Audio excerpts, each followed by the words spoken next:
All right, guys, welcome back to the TCI headquarters. We are a two-man show this week instead of a three-man show. He's working, but he's a little ill under the water. Under the water. He's under the water. He's not under the water. He's under the weather. Big trouble. He's under the weather. We have a long trip to Syracuse, so we're trying to get him all healed up and non-sick before he gets in the car with Robert, so Robert doesn't get sick. So anyway, Will and I are going to talk about the interviews the last couple days, reflect on the game. I guess I'm going to start there before we even get into the interviews. Mm-hmm. And we talked about it here Saturday after the game. It's just and I owe you guys that from the sidelines. That will come, hopefully tonight. It was the weirdest feeling because you're so pissed off that Clemson did not win the game because they were the better team. There's no doubt about that. And they should have won the game. And then all of a sudden the narrative is completely different. So you got all that going on. But then you ask yourself after the game, because there were so many questions going into the game about the team, and it's been so long since they played at that elite level, you come away thinking, Florida State's top 5, top 10 team, Clemson's better. I don't want to say Clemson's back, but they've got what they need there on campus. Yeah. They just made the mistakes and the plays and things that missed the kick and all that stuff, but, they were up 2 scores several times, and they should have won that game. The fluke play where the pickup and the run for the touchdown, another one of those. You come away really pissed off, but I found myself, and I think you felt the same way. I'll let you speak here in a second. I feel better about the team today than I did before the loss, which is weird. Yeah, I feel better in a sense because of the way the offense played. I thought, as I told you guys last week, I thought the defense matched up very well with Florida State. I know a lot of people thought I was crazy. They only held them to what, 20 yards rushing? Held them to 22 yards rushing, yeah, and 17 points in regulation and 286 total yards. Clemson defense was unbelievable. Wes Goodwin called a great game. Maybe you look at what happened at the end of the half and you can criticize, but look what he did the second half. You expected him to go man up with those receivers, right? Yeah, I did. I did sort of because. But did you think they could go man up with that set of receivers? I didn't think they did the whole game well. Yeah, I didn't think they did the whole game. I thought they matched up. I said that last week. I thought they matched up because of Clemson's big DBs. Clemson's got bigger cornerbacks than most people do, and I thought Wiggins would definitely match up. By the way, I don't know if you saw the stat. Wiggins was 5 times Florida State targeted his side, 5 incompletions. So they stopped going to him. And I thought Jaden Lucas, when he was in there, played well. I know the last play, even in the last play, he had good coverage. Yeah, it wasn't like he was way off over here or something. Yeah, it wasn't like he was lost. He was right there. The guy just made a better play. Sometimes you got to tip your hat to the other guy. But I thought they played well. Offense, though, I wanted to see if that offense could show me something. And that's where I was kind of doubting a little bit. I felt good about what we saw the last couple of weeks leading into it. But again, you want to see it against an elite opponent, right? First of all, Clemson's tackles, they need to both be credited because all we heard about Florida State's defensive ends and how great they were. How many sacks they get, Will? They got 0. So you get Tristan Lee and Blake Miller. And Sadler, Colin Sadler. Those 3 guys did a tremendous job, really just negating those 2 defensive ends. Nobody even mentioned their names hardly. Oh, by the way, you have a sophomore, a redshirt sophomore, and a redshirt freshman there. Yeah, exactly. That's your future attack. And Mitchell Mays coming in, having to play at guard in a big game like that, thought he played well. I thought the offensive line overall played well. Yeah, there was a moment or two where you wish they could have got a better push or something like that, but give credit to Florida State. They made plays. Those guys aren't chumps in there, And so the offense, though, Cade Klubnik and the wide receivers, that's where the excitement, I think, came because you saw separation. You saw Garrett Riley's scheme get guys open. You saw accuracy. And you saw accuracy from your quarterback. I'm going to tell you something. The best quarterback on that field Saturday was Cade Klubnik. Cade Klubnik was the better quarterback. I don't care what anybody says. Anybody who watched that game saw Cade Klubnik was the better quarterback. And that bodes well for Clemson. It bodes well for his confidence. I think the future's bright. Now we get into this next week, and they got to continue it now at Syracuse. Not going to be easy. The way Syracuse plays defense, but it's going to be interesting to see how they play going in there. Everybody's against them. It's going to be loud in the sense that they're all going to be yelling and screaming against them on offense, as opposed to it being quiet. How are they going to be loud? But that's I won't say loud in the sense but it's on the road. Not yet. It's louder than Duke. It's not Auburn loud, but it's louder than Duke. And so it'll be interesting to see how Kate Klubnik and those receivers do, and then also the style that Syracuse plays. Remember, Syracuse gave Trevor Lawrence trouble. Their scheme did. It gave Deshaun Watson trouble. So this is going to be a good test for Kate Klubnik. These are some good corners this week, and we'll talk about that later. But these are some good corners that are going up against the Syracuse. It's going to be an interesting matchup. So guys, that's kind of a recap of Saturday. So Clemson lost. Clemson probably not going to be in the ACC championship game. Things could certainly fall away when they get back. And I promise you right now, if they are in the ACC championship game, they will win that ACC championship game. If they're in that ACC championship game, they're playing Florida State. No doubt. They're winning. By the way, did you see the T-shirts that Florida State quarterback put out there? So he's got T-shirts with the score, 31-24, and he's got like a little tiger on it and a little LSU. I'm like, dude, really? Jordan Travis, you doing that? I mean, I understand your NIL and you want to make money and all, but if I'm Dabo Swinney and you get yourself in position to make that ACC championship game, I go buy that defense every single one of those T-shirts, and you have them wear it in pregame. Instead of their typical thing, you have them wear that T-shirt in pregame. I thought that was a lot of things got to fall the right way, but love to see that. I'm with you. I think Clemson wins. What we want to see is obviously Clemson win this week, come back, Wake Forest. Then you got the bye week. Right. If you can get through these next two games, get into that bye week, get in there healthy, look out the second half of the season. Is bye week before Miami? I can't remember. Bye week is before Miami. So okay, that's good. Syracuse this weekend, Wake Forest next weekend, then you got a bye. Oh, that's great to get the bye week. So if you get those two wins, you get the 4-2, you get the bye week. It's just, I don't know. Things this year may not turn out the way you want, but you got to feel like next year, you have to feel a whole lot better about it. Absolutely. Minus starting with Georgia, but I want to get into that. All right, Will, let's talk about Dabo Swinney. Yeah. Obviously today, one of the things, the big things was, and I think he's right, it's like, this 2-2 team, talent-wise, is one of my best teams. I agree with him. I agree with him. I think when you look at, he mentioned, he said, I had some 4-0 teams that are not as talented as this team. And he's right. When you look at the pieces in place and all, it's just that team, those other teams got the luck that went for them. Clemson, this team's had the luck go against them because let's call it, Dabo mentions it, and I wish he'd break it down a little bit more, but he's mentioned it several times. And I heard one person on our message board said, oh, well, this sounds like Tommy Bowden. No, it's not like Tommy Bowden because Tommy Bowden didn't have this. 36 points off turnovers. All right, 28 of those 36 points are either scoop and score or pick sixes. That ain't like nothing Tommy Bowden ever had, guys. It's not like saying no. Those are crazy things. You had a first and goal at the 1, fumble happened, the guy picks it up, takes it all the way to Clemson's 33. They score a couple plays later. That set up that touchdown. That was a long fumble return. Then they had the long fumble return against that. So it was a 1-yard touchdown, set up a 1-yard touchdown against Charleston Southern. Then the pick six against Charleston Southern, okay? And then last week you had the long fumble return. So come on, understand, he's right. I mean, that is some major bad luck, and it affected the outcome in 2 of those games. And you just can't have that. Coaching because they need to start putting a formation in place so they have a fast guy just in case that happens. So they can't scoop and score. Yeah, so they can't be a scoop and score. And look, think about the fumble this past week, Florida State. First of all, give Florida State credit. They recognize Phil Moffitt's on the field. He's bad in pass protection. That is the scout out. That's the scouting report out there on him. And they brought the blitz when they saw he was out there. He missed it. Everybody says that. Even Phil Moffitt went on it. He missed it. Didn't see the guy. He goes and does his thing, and the guy just comes scot-free. Klubnik, some people say, well, Klubnik's got to have the timer in his head. He's rolling to his left, which means he's rolling away from all the action. He's thinking he's got his back up there in case somebody is blitzing, getting that guy.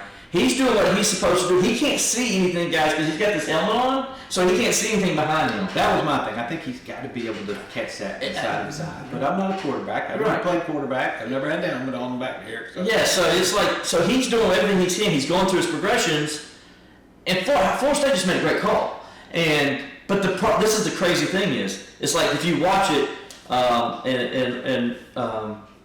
hit the ball. He just brings it down just like this, right when the guy's hitting them, and the guy's helmet hits the ball, pops out, and then here's the other unfortunate thing. Whoop! I got no. The ball pops up in the air and pops right to the fastest guy, and of course he takes it to the house. It's just crazy things that happen, and it's just I agree with that. It's going to turn at some point.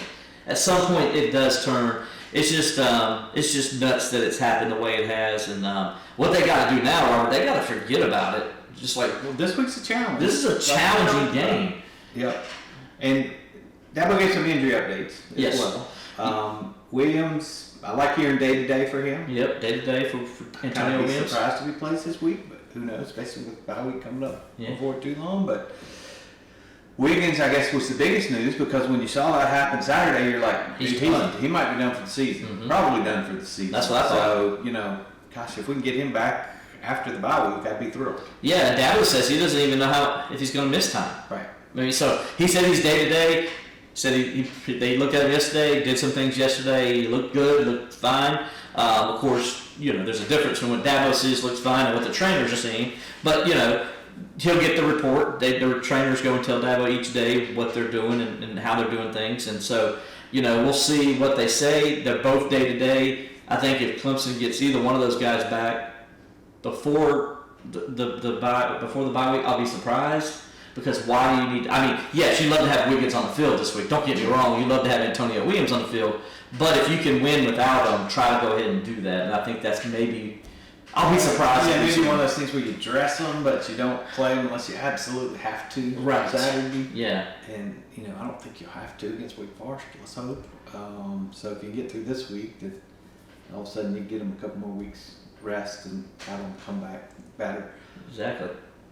Stellato, we got to talk about him. What a great story. Great story. Coming off those 2 injury years, he's a freshman. Yep. As far as eligibility goes, and proven to be a heck of a player. Mm-hmm. So he's one of those key pieces. We talked about Tyler Brown. You've got him. You got some pieces that are lining up where all of a sudden this receivers are terrible that everybody's been talking about for 2 years. Feel better about receivers than I have in probably about 3 years. I'm with you 100%. I haven't felt this good about receivers since you had Higgins and Ross on the same team together. I'll be honest, I haven't. They were okay in 2020 with Amari Rodgers and Cornell Powell. But I think there's just more of a chance for bigger plays and playmakers. Tyler Brown's a playmaker. If you don't believe me, go back and watch the film. He's a playmaker. That guy is a playmaker. And then you got Antonio Williams, who's Mr. Of the three, in my opinion, Antonio Williams is the third guy. Because I think Troy Stellato has a chance to be every bit as good as what we're seeing out of Tyler Brown. All three of them are super talented, don't get me wrong. But if I'm going to just say, from a playmaking standpoint, those two, I think, have more potential as playmakers and making big-time plays. And then you have, I think, Williams, who's more of your Hunter Renfrow, makes that third down catch, those big catches when you need them in the big moments. So Troy Stellato last week, man, him and Tyler Brown both made clutch third down catches last week. So see more out of Adam Randall. We've seen some good things out of Bo Collins. Yes. You got Cole Turner coming back next year as a third-year freshman, basically, just like Stellato. And then you got a 5-star commit, another almost 5-star commit. So and you got another guy who's sitting there being redshirted this year. All of a sudden, you got the local guy. So all of a sudden, we talked a lot about the portal on this show and everywhere else. Dabo may have the receivers on campus and in the recruiting pipeline that are going to be just as good as what he could have gotten if he started doing. And that's what he's been telling us. I know. I mean, listen, it is what it is, and I think Clemson shut up for people who really watch the game, not the Stuart Mandells of the world who only watch one play. I think for people who actually watch the game, Dabo, I think, shut up the whole transfer portal stuff and saying. It's not about transfer portal. It's about the players and the kids and who's doing what. It's not all about that about just the portal versus recruiting. I think he could still benefit by using the portal selectively, like we talked about. Yes, it can. Yeah. But I heard 2 analysts on one of the shows after the Clemson game that night, and one guy was saying, "Oh, this is exactly why Florida State's got 16 out of 21 are from the portal. This game proves that Dabo needs to go use the portal." And the other guy's like, Oh, why are you saying that? Clemson just was the better team. Yeah, Clemson whipped them. So it's like, yeah. Now the question is, can they continue to do that? But as we're starting to talk about future, depth and things like that, you feel like, pretty daggone good shape at quarterback. But losing one player on offense, so you start to feel pretty good about the stuff that Dabo's doing to manage the roster. Plus, keep this in mind. The COVID year ends next year. It's going to be harder for guys to transfer because they're not going to have that extra year. Right. So you're not going to see as many, like after they graduate, transfer to 2 or 3 different schools. That's a big deal. You're not going to get a guy like Coleman for 2 years. Or a guy like Wilson for 2 graduate guys that are 2, you know what I'm saying? Yep. They're not going to be able to play 2 years because they're only going to have 1 because you're going to have to play 5 and 4, whatever that number is. 4 and 5, excuse me. You got to play 4 years and 5. They're going to go back to that instead of having that 5th year. Now the bad news is Florida State's, rising in the narrative and the hype, and they're proving it. So their recruiting is going to go up, and they're still going to go to the portal, and they're going to be able to get it. They lose a great quarterback next year, but they're going to go to the portal, and they're going to have a really good quarterback, maybe just as good as Travis when Clemson but that doesn't State next year. Maybe so, maybe not, because sometimes, as we've seen at other schools, what's his name when he left Southern Cal and came to Georgia, that didn't work out.